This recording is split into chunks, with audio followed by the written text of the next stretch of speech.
En los albores del siglo XX, Australia era una tierra de un sol implacable y promesas rotas.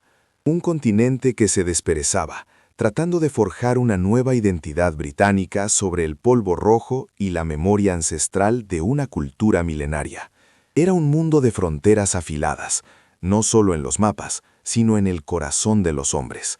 Líneas invisibles que separaban al blanco del negro, al colono del nativo, al dueño de la tierra del desposeído. Y en medio de estas fronteras caminaba un hombre que no pertenecía del todo a ningún lado. Su nombre era Jimmy. Llevaba en su sangre la historia de dos mundos. Su padre era un hombre aborigen, un sabio de la tribu Wiradjuri, conocedor de los secretos de la tierra, de cada sendero, de cada susurro del viento. Su madre, una mujer blanca, le había dado sus ojos claros y una fe inquebrantable en la educación y el progreso. Desde niño, Jimmy aprendió a navegar entre estas dos corrientes, a hablar dos lenguas, a entender dos almas que convivían en su interior. Jimmy no era un soñador ingenuo, conocía la dureza del mundo que le rodeaba. Veía el desprecio en la mirada de los terratenientes blancos, sentía la desconfianza de algunos de sus parientes aborígenes, que lo veían como un hombre a medio camino, un traidor a sus raíces. Pero él se negaba a elegir. Creía, con la terquedad de la juventud, que podía construir un puente hecho de trabajo duro, de respeto y de dignidad, sobre el cual su familia podría cruzar hacia un futuro mejor. Ese futuro tenía un nombre: Ethel, una joven blanca de 16 años, valiente y enamorada, que vio en Jimmy no el color de su piel, sino la nobleza de su espíritu. Su matrimonio fue un escándalo silencioso, una afrenta a las normas no escritas de aquella sociedad. Para los blancos, Ethel era una renegada que se había rebajado. Para Jimmy era su ancla, la prueba viviente de que su puente era posible. Juntos tuvieron un hijo, y en el pequeño rostro del bebé se mezclaban, una vez más, los dos mundos que Jimmy anhelaba unir. Para demostrar su valía, Jimmy se convirtió en el mejor en lo que hacía. Era un rastreador sin igual, un trabajador incansable, un experto en levantar vallas, en amansar caballos, en todo lo que la tierra exigía. Su reputación le precedía. Los colonos lo buscaban cuando el ganado se perdía o cuando un forajido se desvanecía en el monte. Le pagaban, sí, pero siempre con una condescendencia que era como una espina clavada en el orgullo. Le daban trabajo, pero nunca la igualdad. Su ambición era modesta, pero para aquel entonces casi una quimera. Quería su propio pedazo de tierra, un lugar donde sus hijos pudieran crecer sin sentir el peso de la mirada ajena, un hogar que fuera suyo, no una choza prestada en la esquina de la propiedad de un hombre blanco. Y por eso aceptó un trabajo en la estación de Brilong, cerca de Gilgandea, bajo las órdenes de la familia Maubie. Parecía una oportunidad, un peldaño más en su escalera hacia la aceptación. Los Maubie eran gente de frontera, duros, pragmáticos y con una visión del mundo tan rígida como las vallas que cercaban sus tierras. Para ellos, Jimmy no era un hombre, era una herramienta. Una herramienta útil, sí, pero una herramienta al fin y al cabo. Y a Ethel, a su joven esposa, la veían con una mezcla de curiosidad y desdén. La señora Maubie, una mujer de lengua afilada y corazón yermo, nunca perdió la oportunidad de recordarle a Ethel su lugar. La vida en Brilong se convirtió en una lenta marea de humillaciones, pequeñas ofensas, día tras día, el pago que se retrasaba, las raciones de comida que eran más escasas de lo prometido, las sonrisas burlonas de los otros trabajadores. Jimmy apretaba los dientes y seguía trabajando. Se repetía a sí mismo que era el precio a pagar, que la paciencia y el esfuerzo derribarían esos muros de prejuicio. Se lo decía a Ethel por las noches, mientras ella acunaba a su hijo, tratando de convencerla a ella y a sí mismo. Pero el veneno no iba dirigido solo a él. La verdadera diana era Ethel. La señora Maubie y la maestra de la zona, Elena Kers, que vivía con la familia, parecían disfrutar atormentando a la joven esposa. Sus comentarios eran crueles, diseñados para herir donde más dolía. Cuestionaban su moralidad por haberse casado con un negro. Hacían bromas sobre la sangre sucia de su hijo. Le decían que ninguna mujer blanca decente se rebajaría de esa manera. Ethel, al principio, soportaba en silencio. Lloraba a escondidas para que Jimmy no viera su dolor. No quería ser una carga más para él, que ya llevaba el peso del mundo sobre sus hombros. Pero la crueldad era constante, un goteo incesante que erosionaba su espíritu. Le negaban la compañía, la trataban como a una apestada, la aislaban, convirtiendo su pequeña choza en una isla de soledad en medio de la vasta propiedad. Jimmy veía la tristeza en los ojos de su esposa, veía cómo su sonrisa se marchitaba, y la rabia, una rabia fría y profunda, comenzó a crecer en su interior. Él podía soportar los insultos, el trato injusto, el trabajo mal pagado, pero no podía soportar ver cómo destruían a la mujer que amaba, la piedra angular de su sueño. El puente que estaba construyendo no era solo para él, era para ella, para su familia, y ellos lo estaban dinamitando con sus palabras llenas de odio. Un día, la tensión llegó a un punto de no retorno. Hubo una disputa por las raciones. Jimmy, con la calma que aún le quedaba, argumentó que le estaban dando menos de lo acordado en su contrato. El señor Maubey lo despidió con un gesto de desprecio. «Si no te gusta, coge tus cosas y lárgate. Hay muchos como tú esperando un trabajo». Pero fue la señora Maubey quien lanzó el dardo final, el que atravesaría el corazón de Jimmy. Mirando a Ethel, que sostenía a su bebé en brazos, la mujer espetó con una sonrisa torcida: «No sé de qué te quejas. Una mujer que se acuesta con negros debería estar acostumbrada a comer las sobras». Las palabras quedaron suspendidas en el aire, pesadas y tóxicas. En ese momento, algo se rompió dentro de Jimmy. No fue un estallido ruidoso, sino un silencio aterrador, el silencio que precede a la tormenta. Esa noche, en su choza, Jimmy no habló. Ethel lo miraba, asustada. Veía en sus ojos una oscuridad que nunca antes había visto. El hombre que siempre buscaba la paz, el que creía en la ley y en la palabra dada, había desaparecido. En su lugar había un guerrero Wirajuri cuyos ancestros habían sido despojados de todo. Había un hombre al que le habían robado no solo su tierra, sino también su dignidad. Jimmy intentó una última vez seguir el camino del hombre blanco. Fue a la policía local a presentar una queja formal por el incumplimiento de su contrato y por los insultos a su esposa. El sargento lo escuchó con aburrimiento, casi con diversión. Le dijo que era su palabra contra la de los Maubey y que nadie creería a un mestizo por encima de una respetable familia de terratenientes. «Vuelve a casa, Jimmy», le aconsejó con una palmada condescendiente en el hombro, «y no causes problemas». Esa fue la última puerta que se cerró, la última hebra de esperanza que se cortó. El sistema en el que había intentado creer le había dado la espalda. La sociedad a la que había querido pertenecer lo había escupido. Su puente, esa hermosa y frágil estructura de sueños y sudor, no llevaba a ninguna parte. Era un camino hacia la humillación y la desesperanza. Cuando regresó a la choza, la decisión ya estaba tomada. No se la comunicó a Ethel con palabras. Ella lo vio en la forma en que afilaba su hacha, en la manera metódica y tranquila con la que pintaba su rostro con arcilla blanca, un ritual antiguo, un llamado a los espíritus de la venganza. El puente que Jimmy había pasado toda su vida construyendo con sus manos, ladrillo a ladrillo, se había incendiado, y ahora, sobre sus cenizas, solo quedaba un camino de sangre. Aquella noche del 20 de julio de 1900, el aire en Brilong era frío y cortante. La luna, tímida y delgada, apenas se atrevía a derramar su luz sobre la tierra seca. Era una de esas noches en el bush australiano, donde el silencio es tan profundo que casi se puede oír el latido de las estrellas. Pero en la pequeña choza de Jimmy, el silencio no era de paz, sino de una tensión que se anudaba en la garganta. El puente de la paciencia, construido con años de sudor y humillaciones contenidas, se había derrumbado esa tarde en la comisaría. Ahora solo quedaba el abismo. Jimmy no estaba solo en su resolución. A su lado, en la penumbra, se sentaba Jackie Underwood, un amigo, un pariente lejano, un hombre de sangre pura aborigen que entendía el lenguaje del despojo sin necesidad de palabras. Jackie había visto la herida en el alma de Jimmy, una herida que él mismo compartía. No hizo falta un gran discurso, bastó una mirada, un gesto con la cabeza. La ofensa contra la esposa de un hombre, contra la madre de su hijo, era una ofensa contra el clan, contra la tierra misma. Juntos salieron de la choza y se adentraron en la oscuridad. No caminaban como trabajadores que vuelven a su hogar, sino como sombras con un propósito. Jimmy llevaba en su mano un tomahawk, esa herramienta de doble filo, capaz de construir una valla o de abrir una herida mortal. Jackie empuñaba un nula, un pesado garrote de madera, el arma de sus antepasados, simple y brutal. El metal y la madera, el mundo blanco y el mundo negro, unidos por fin en un único y terrible objetivo. El trayecto hasta la casa principal de los Maubey fue corto, pero pareció durar una eternidad. Cada crujido de una rama bajo sus pies sonaba como trueno en la quietud de la noche. No hablaban. El aire estaba cargado con todo lo que no se había dicho durante meses. La rabia, el dolor, la frustración. El rostro de Jimmy, marcado con arcilla blanca, no era una máscara para ocultarse, sino un lienzo para mostrar quién era en realidad.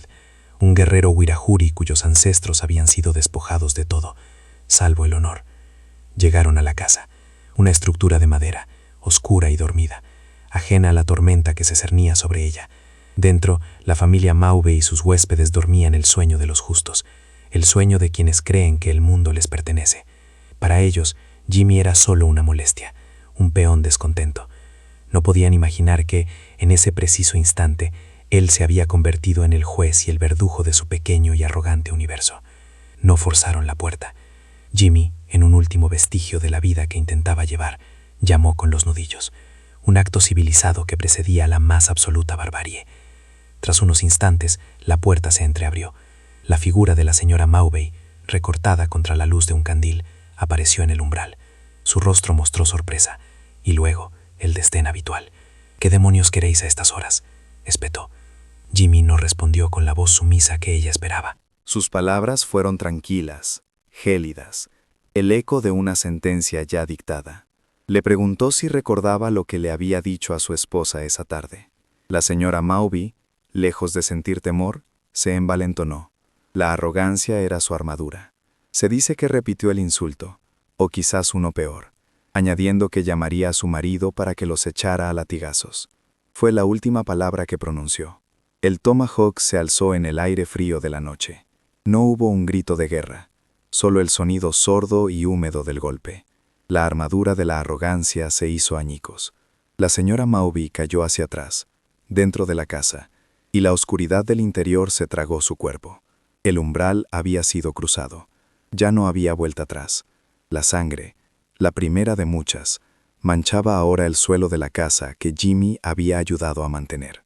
Lo que siguió no fue una lucha, fue una masacre, una explosión de furia ciega y acumulada durante una vida entera.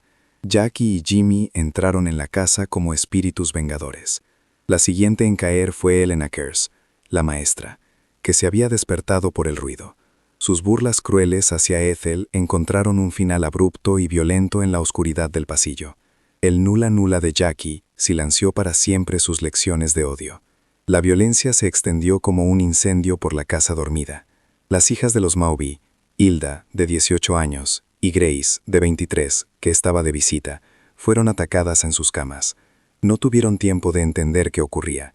El terror fue su última emoción. El sueño se convirtió en una pesadilla de la que nunca despertarían. Eran parte del mundo que lo había humillado, y en la mente febril de Jimmy no había distinción entre culpables e inocentes. Pero en medio del caos hubo un testigo. Percy Maubey, un muchacho de 15 años, se despertó con los gritos de su madre y sus hermanas. Vio, a la luz temblorosa de un candil que había caído al suelo, dos figuras aterradoras con los rostros pintados de blanco. Vio el brillo del hacha, oyó los golpes sordos, olió el olor metálico de la sangre. Recibió una herida terrible en la cabeza, pero en un acto de pura supervivencia se hizo el muerto. Fingió yacer sin vida entre los cuerpos de su familia. Beryl, la hija menor, de solo 11 años, también fue atacada. Su cráneo fue fracturado, pero milagrosamente el golpe no fue mortal. Quedó inconsciente. Un pequeño cuerpo frágil en medio de la carnicería. El azar, o quizás un instante de vacilación en el brazo del verdugo, le salvó la vida. Ella y su hermano Percy serían los únicos que podrían contar la historia de aquella noche. Cuando el último grito se apagó, un silencio espeso y pesado cayó sobre la casa de los Maubey. Un silencio que solo era roto por el goteo de la sangre sobre las tablas de madera del suelo. Jimmy y Jackie se detuvieron en el centro de la devastación que habían creado. El fuego de la rabia había consumido todo el oxígeno, y ahora solo quedaban las cenizas de la conciencia. ¿Qué vieron en ese momento? ¿La justicia de sus ancestros? ¿O el rostro de un monstruo que les devolvía la mirada desde el reflejo de un charco de sangre? Su huida no fue la de unos cobardes. Regresaron a su choza con la misma calma sombría con la que habían partido. La sangre en sus manos y en sus ropas contrastaba con la paz de su hogar, donde Ethel dormía con su hijo en brazos. Jimmy la despertó con suavidad. No necesitó explicarle lo que había hecho. Ella lo vio en sus ojos. en las manchas oscuras de su ropa, en el vacío que había reemplazado su dolor. El puente que él había soñado para ella se había convertido en un sendero de muerte, y ahora ella también debía caminarlo. Recogieron lo poco que tenían. El bebé, envuelto en una manta, dormía ajeno a la tragedia que acababa de sellar su destino. Ethel no lloró. El shock la había dejado vacía. Su único instinto era seguir a su hombre, al padre de su hijo, hacia la única protección que les quedaba, la inmensidad del bush. La venganza por su honor la había convertido, a ella y a su pequeño, en fugitivos. Salieron de la choza y se disolvieron en la noche. Detrás de ellos, la estación de Brilong era una tumba silenciosa. Delante, un continente entero que pronto se levantaría en armas para cazarlos. Jimmy Governor, el hombre que solo había querido un pedazo de tierra para llamar hogar, ahora no tenía más hogar que la naturaleza salvaje. El camino de sangre que había iniciado en la casa de los Maubie se extendía ahora hacia un horizonte incierto y oscuro, marcando el principio del fin. El amanecer del 21 de julio de 1900 llegó con la crueldad indiferente de la naturaleza. El sol comenzó a calentar la tierra, a iluminar las hojas de los eucaliptos y a revelar poco a poco el horror que la noche había ocultado. El primer indicio de que algo andaba terriblemente mal no fue un grito, sino una figura tambaleante y ensangrentada que apareció en el camino de la granja vecina. Era Percy Maubie, el joven de 15 años, con la cabeza vendada torpemente con un trozo de su propia camisa. Había caminado durante horas, impulsado por el terror y un instinto de supervivencia casi animal. Las primeras palabras que logró articular fueron un galimatías de sangre y pánico. Habló de figuras con rostros pintados, de un hacha, de los gritos de su madre y sus hermanas. La noticia se extendió por el distrito como un reguero de pólvora. Primero, incredulidad. Luego, un miedo helado que se apoderó de cada granja, de cada asentamiento. Los hombres cogieron sus rifles, atrancaron sus puertas y miraron con recelo a las sombras que se alargaban con el sol de la mañana. Algo antiguo y terrible se había despertado en el corazón de su tierra prometida. Cuando el sargento de policía de Gilgandra, el mismo que había despachado a Jimmy con una palmada en el hombro, llegó a la estación de Brilong, el sol ya estaba alto en el cielo. Nada en su vida de agente de la ley en la frontera le había preparado para lo que encontró dentro de la casa de los Maubie. El olor fue lo primero que le golpeó. Un olor denso, dulce y metálico, que se adhería a la garganta. Y luego, la visión. No era una escena del crimen, era un matadero. Los cuerpos yacían donde habían caído, en una quietud espantosa que contrastaba con la violencia de sus heridas. La señora Maubie, cerca de la entrada. Elena Kearse, en el pasillo.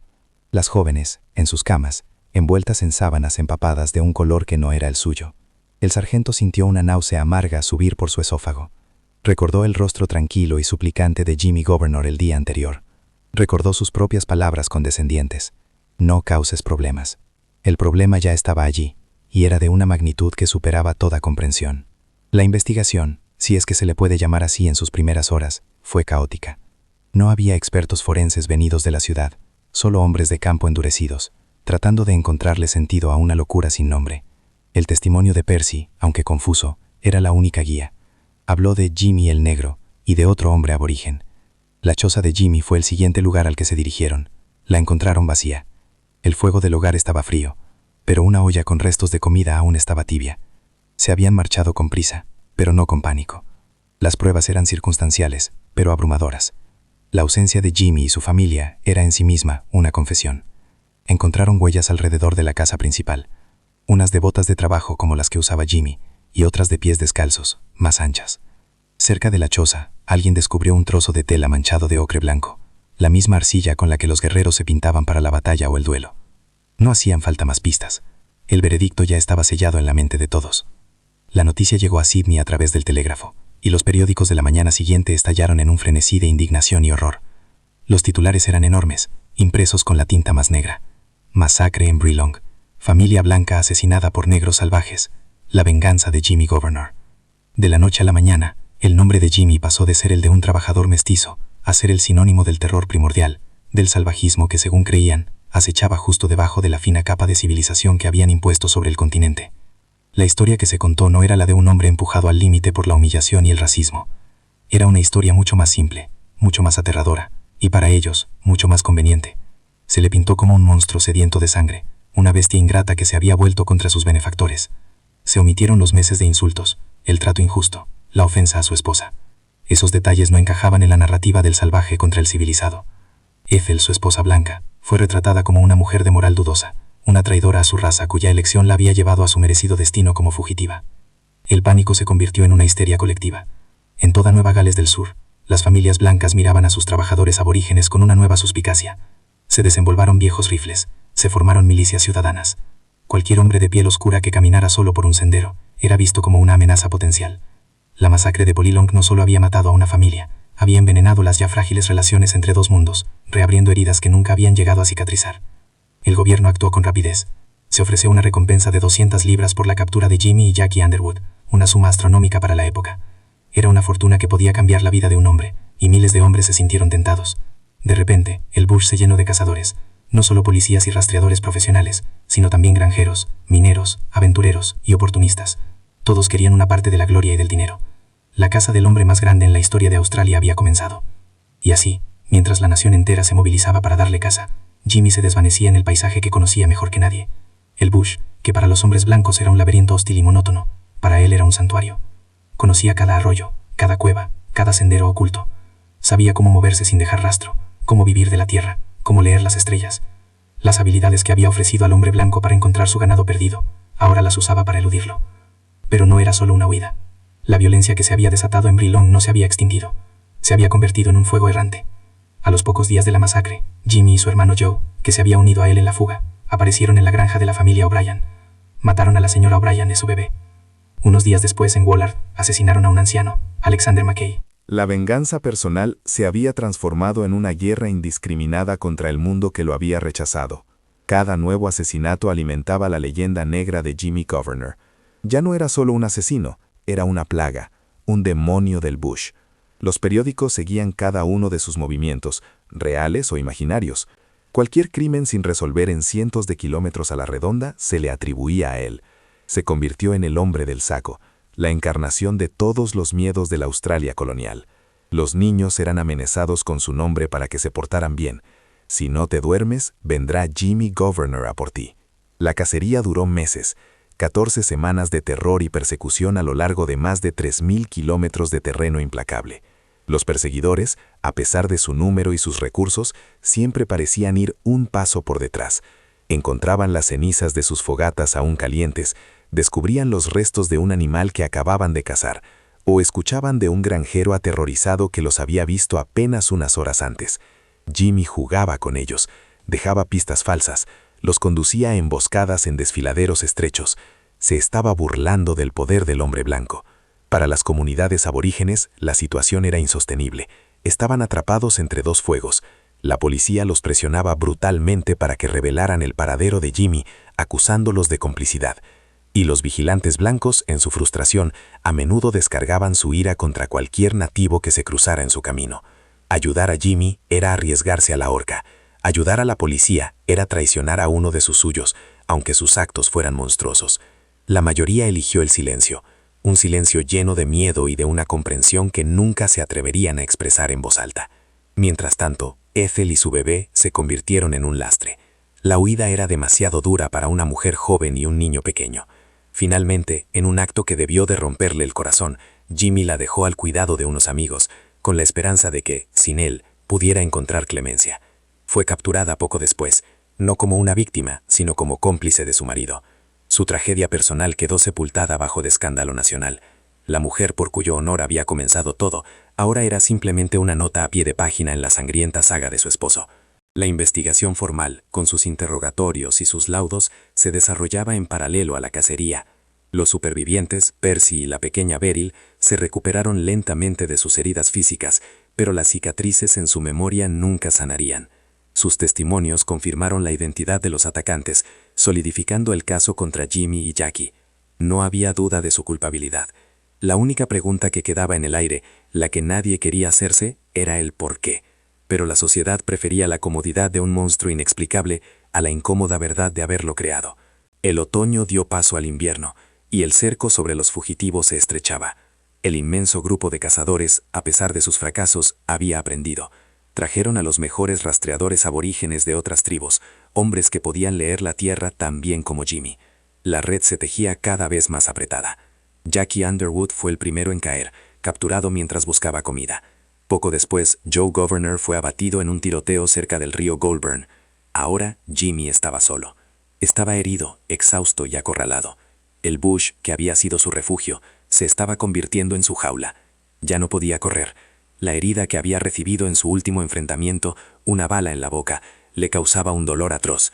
Buscó refugio en la granja de un viejo conocido, esperando un momento de paz, un respiro. Pero la recompensa era demasiado grande, y el miedo aún mayor. El granjero lo delató. El 27 de octubre de 1900, más de 3 meses después de la noche que lo cambió todo, un pelotón de policías rodeó la cabaña donde se escondía. No hubo una última batalla gloriosa, no hubo un desafío final. Jimmy Governor, el hombre que había aterrorizado a una nación, el fantasma del bush, fue capturado sin oponer resistencia. Estaba demasiado débil, demasiado cansado de huir. La gran cacería había terminado. Lo llevaron encadenado, no como a un guerrero derrotado, sino como a un animal enjaulado. Las multitudes se agolpaban en las estaciones de tren para verlo, para insultarlo, para asegurarse de que el monstruo era real, de carne y hueso. Miraban su rostro, buscando la marca del mal, pero solo veían a un hombre agotado, con la mirada perdida en un horizonte que solo él podía ver. El puente que había soñado se había consumido en el fuego, y él, el constructor, estaba ahora atrapado entre sus ruinas, esperando el juicio que sellaría su destino. La investigación había concluido, la repercusión había alcanzado su punto álgido, y el camino hacia el final de la historia estaba, por fin, despejado. El fantasma del bush ya no era un espectro que se movía entre los árboles de goma, sino un hombre de carne y hueso, encadenado y herido, expuesto a la mirada curiosa y hostil de la sociedad a la que una vez quiso pertenecer. La cacería había terminado, pero el verdadero espectáculo apenas comenzaba. El juicio de Jimmy Governor no fue un proceso para descubrir la verdad, pues todos creían conocerla. Fue un ritual de confirmación, un teatro solemne donde la Australia blanca se reafirmaría a sí misma, condenando al monstruo que, en su opinión, había surgido de la oscuridad para atacarla. El proceso se llevó a cabo en Sydney, lejos del polvo rojo de Brilong, pero el ambiente estaba igualmente cargado. Jimmy, a pesar de su herida en la boca que le dificultaba hablar, se defendió con una inteligencia y una elocuencia que sorprendieron a muchos. No se presentó como una bestia acorralada, sino como un hombre que, hasta el final, intentó usar las herramientas del mundo blanco para hacerse entender. Argumentó provocación. Describió con detalle los insultos incesantes hacia su esposa, la humillación constante, la negativa de la ley a escucharle. Su defensa no era una negación de los hechos, sino una explicación desesperada del porqué. Pero sus palabras, por muy razonadas que fueran, caían en oídos sordos. El jurado, compuesto íntegramente por hombres blancos, veía ante sí no a un esposo agraviado, sino al asesino de mujeres y niños blancos. La balanza de la justicia estaba trucada desde el principio. Las muertes de los Maubie y los demás pesaban infinitamente más que la dignidad herida de una joven casada con una aborigen. La deliberación fue una mera formalidad. El 22 de noviembre de 1900, Jimmy Governor fue declarado culpable y sentenciado a la horca. Su hermano Joe ya había encontrado su final en un tiroteo, pero Jackie Underwood, su compañero en la primera noche de furia, corrió una suerte similar a la de Jimmy. Capturado y juzgado por separado, también fue condenado a muerte. La sociedad necesitaba cerrar el círculo, asegurarse de que todos los responsables de rasgar el velo de su seguridad pagaran el precio más alto. No había espacio para la clemencia, ni para las preguntas incómodas, solo para el castigo. En su celda, esperando el final, Jimmy mostró una calma que desconcertaba a sus carceleros. Pasó sus últimas semanas escribiendo cartas, dictando sus memorias a un funcionario de la prisión, intentando dejar su propia versión de la historia para la posteridad. Se dice que incluso encontró consuelo en la religión cristiana, la misma fe del mundo que lo había condenado. Quizás fue un último intento de encontrar paz, de construir un puente, esta vez no hacia la sociedad, sino hacia una redención personal en el más allá. El 18 de enero de 1901, el sol de un nuevo siglo apenas despuntaba, cuando Jimmy Governor fue conducido al patíbulo en la cárcel de Darlinghurst. No hubo un discurso desafiante, ni una última maldición. Sus palabras finales, según los testigos, fueron tranquilas, casi un susurro resignado. Bushranging's over. Se acabó el bandolerismo. No eran las palabras de un monstruo, sino las de un hombre que reconocía el fin de un capítulo, el fin de su guerra personal, y quizás el fin de una forma de resistencia que ya no tenía cabida en la nueva Australia federada que nacía en esos mismos días. La soga se tensó, y el cuerpo de Jimmy Governor quedó suspendido entre el cielo y la tierra, en ese mismo espacio intermedio en el que había vivido toda su vida. Para la nación, fue un suspiro de alivio. El demonio había sido exorcizado, la amenaza neutralizada. La historia podía volver a su cauce, y el nombre de Jimmy Governor podía ser relegado a las páginas más oscuras de su memoria, como una advertencia de lo que sucedía cuando se cruzaban las fronteras invisibles. Y Ethel, la mujer por cuyo honor se había desatado el infierno, la pieza central de la tragedia, se convirtió en una nota a pie de página. Fue juzgada como cómplice, pero finalmente absuelta. No había pruebas de que hubiera participado en los crímenes, pero su verdadera condena no la dictó un tribunal, sino la sociedad, rechazada por los blancos por su matrimonio y temida por su asociación con el asesino más infame del país. Desapareció, cambió su nombre, cogió a su hijo y se la tragó el silencio de una historia que ya no tenía lugar para ella. El legado inmediato de la masacre de Brilong fue un endurecimiento de las actitudes raciales. La historia de Jimmy Governor se convirtió en una fábula con moraleja, utilizada para justificar políticas de control y segregación aún más estrictas sobre la población aborigen. Se le presentó como la prueba irrefutable de la naturaleza salvaje e impredecible de los nativos, reforzando el miedo y la desconfianza que apuntalaban el sistema colonial. Su acto de rebelión individual sirvió para oprimir aún más a su pueblo. Pero el tiempo, como un río lento, erosiona las rocas más duras de la memoria. Durante décadas, Jimmy Governor fue simplemente eso, un asesino, un villano de cuento de terror. Sin embargo, a medida que Australia comenzó a mirar su propio pasado con ojos más críticos, la figura de Jimmy empezó a cambiar. La historia dejó de ser un simple relato de buenos contra malos, y se convirtió en algo mucho más complejo y doloroso. Fue un novelista, Thomas Keneally, que en 1972, con su libro The Chant of Jimmy Blacksmith, se atrevió a reconstruir el puente. Keneally no excusó los crímenes de Jimmy, pero le devolvió su humanidad. Exploró la herida psicológica, la humillación acumulada, el desgarro de un hombre atrapado entre dos culturas que lo rechazaban. El libro y la posterior película de 1978 obligaron a Australia a mirar el reflejo de un rostro que no quería reconocer, el rostro de su propio prejuicio. Hoy, los historiadores ya no hablan de Jimmy Governor como un monstruo surgido de la nada. Lo ven como el producto trágico de una época y un sistema. Analizan el contexto social, la expropiación de las tierras aborígenes, la falta de derechos legales, la violencia casual y sistémica que sufrían a diario. Entienden su explosión de furia no como un acto de maldad pura, sino como la consecuencia inevitable de una presión insoportable. Su historia se ha convertido en un debate nacional. Héroe popular para algunos, un símbolo de la resistencia aborigen contra la opresión colonial. Asesino de masas para otros, un hombre que masacró a víctimas inocentes, incluidas mujeres y un bebé. Quizás, la verdad, como suele ocurrir, es que fue ambas cosas.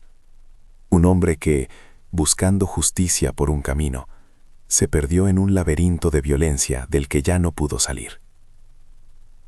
Al final, la historia de Jimmy Governor es la historia de un puente. Un puente que un hombre intentó construir con sus propias manos, con su sudor, su trabajo y su amor. Un puente para que su familia pudiera cruzar desde el desprecio hacia la aceptación.